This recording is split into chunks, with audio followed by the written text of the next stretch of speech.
Hello, and let's talk about RSS 800, an article written by Ram Madhav in Indian Express.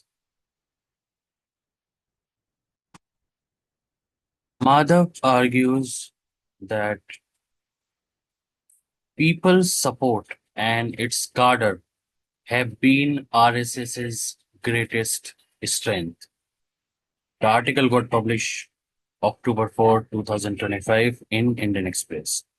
The first argument goes like this. On October 2, which is also coincided with Gandhi's birthday, was one of the top 10 trending hashtags globally. For the RSS that turned 100 on that day, there cannot be any better signifier of its fame and popularity. Not many organizations survive this long. RSS did not just survive, but has grown steadily in the last 10 decades.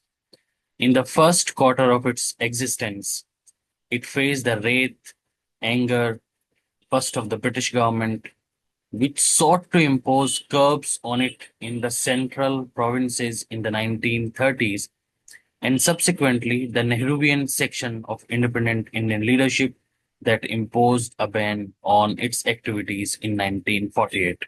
This was in the aftermath of Gandhi's assassination by Nathuram Godse on 30th January 1948. When RSS turned 50, it faced another ban during the infamous emergency at the hands of Indira Gandhi-led government in 1975. This was the second ban.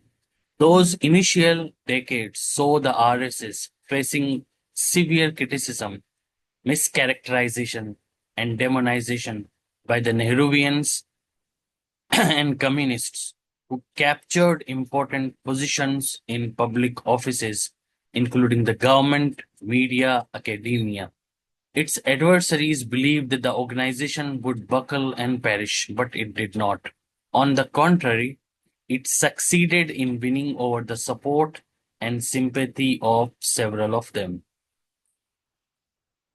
Jayaprakash Narayan, or JP, who had accused the RSS of involvement in the murder of Mahatma Gandhi in 1948, turned around in the 1970s and told an RSS gathering were committed and devoted people and also disciplined and imbued with many qualities.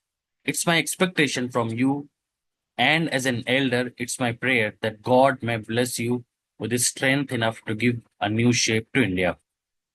Even Jawaharlal Nehru, who argued that the bigger threat to India is not communism, rather right wing communalism, had to acknowledge RSS's patriotic role during the Sino Indian War of 1962. The RSS volunteers were invited to take part in the Republic Day parade in January 1963, marching shoulder to shoulder with the soldiers of the Indian Armed Forces. So the argument is even the adversaries or who used to hate RSS or see it in a negative sense started viewing it or considering it something positive. And here Madhav has given two examples: JP's turnaround and Jawaharlal Nehru's appreciation for RSS. At 75, RSS saw one of its Parcharaks, Atal Bihari Vajpayee, leading a government run by a coalition of 23 parties. So it was a government that was formed in 1999 after BJP secured 182 seats in Lok Sabha, but it couldn't secure a form government on its own. It had to rely on 23 parties which supported it. For example, TDP, Shiv Sena, and others. At 100, when RSS turned 100, another Pracharak, Narendra Modi, holds influence not only domestically but globally. Hindutva, once regarded by its adversaries as a fringe ideology, is today mainstreamed and accepted by millions of Indians. Its cadre, who runs dozens of organizations in almost all walks of national life, have emerged as leaders of the entire society. Next 100 years. What more is needed for its leadership to celebrate? True to its tradition, RSS has decided not to celebrate the centenary, but assess its journey of the past carefully and orchestrate a new vision for the next 100 years. So, Madhav's argument is what RSS is going to do next 100 years, that is something that should be priority. Since it has already achieved a lot of money, a lot of fame, a lot of influence, it should not lose the sight that it should remain committed. It should have some program which it would like to achieve in next 100 years. Mohan Bhagwat, RSS chief, alluded to it in his annual Vijayadashmi address at Nagpur 2025.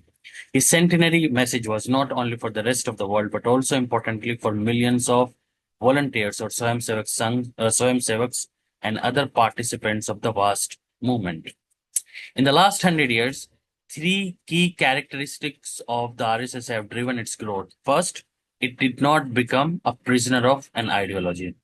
It did not become a prisoner of an ideology because ideology driven parties, ideology driven movements faded away. For example, Communist Party of India, which was created in 1925 at Kanpur, did not achieve the kind of success RSS was able to achieve because RSS never remained prisoner of its ideology or one ideology. Hindutva, in contrast, is emblematic of the core cultural and civilizational identity of the country. K.B. Hedgewar, the founder of the RSS, who died in 1940, drew inspiration from leaders like Vivekananda, Aurobindo Ghosh, Bal Gangadhar Tilak, who died in 1920, and uh, who uh, whose supporters, Maharashtrian Brahmins, who were disappointed with Tilak or Tilak's support for Lucknow Pact. They created RSS in 1920s, mid of 1920s. Similarly, Mahatma Gandhi, V.D. Savarkar, Vinayak Damodar Savarkar, who died in 1966, and Ambedkar, who died in 1956. So, uh, the founder of the RSS or RSS in general drew inspiration from all of these leaders, uh, cutting across party lines or belonging to different ideologies, especially Ambedkar, Gandhi. For these leaders, the use of cultural symbols and religious practices was a legitimate way of mobilizing public opinion against the colonial government. So, what are the religious practices RSS leaders do? Ganesh, Utsavs, Bhajans, and fasting. Till the advent of Muslim League driven separatism, remember, Muslim League was created in 1906. Indian Muslims too did not see anything alien in such cultural practices. So here Ram Madhav is criticizing Muslim League because it was the party that led separatism, because that was the party that asked for separate electorate for Muslims. And a lot of people argue that this was the beginning of communalism in India, although somebody might disagree with that point. Edgar was categorical at the very inception that Sangh was not created to harbor hatred or to destroy anyone. Hinduism is a religion that emphasizes virtuous qualities and teaches us the principle of Atmavat Sarva Bhutesho, to treat all beings as ourselves. He stressed.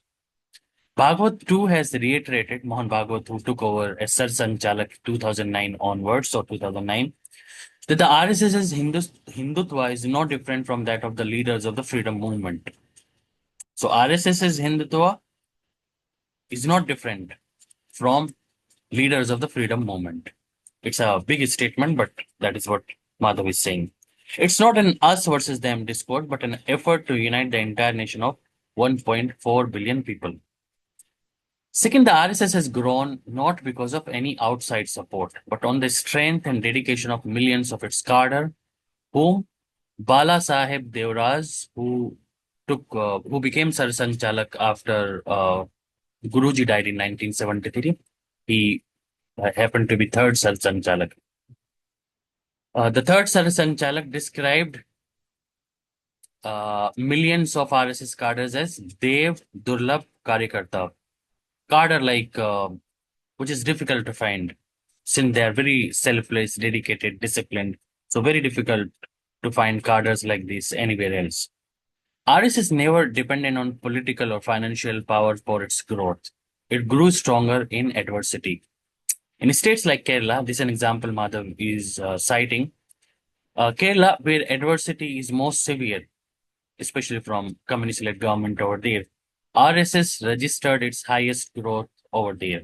At a time when power and money is at its beck and call, RSS needs to remember this core principle that it always grew stronger in adversity, and its core support came from its cadres, not from money actually.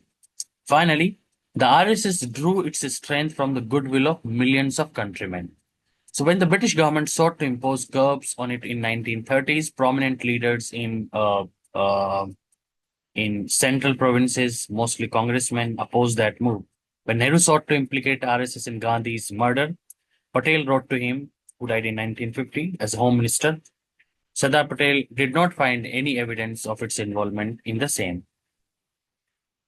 Power with humility. So since RSS has got a lot of power this time around, so this power should be exercised with humility. Eminent citizens stood in support of the RSS to convince Nehru and Patel to lift the ban. This is like when the ban was finally lifted in 1949.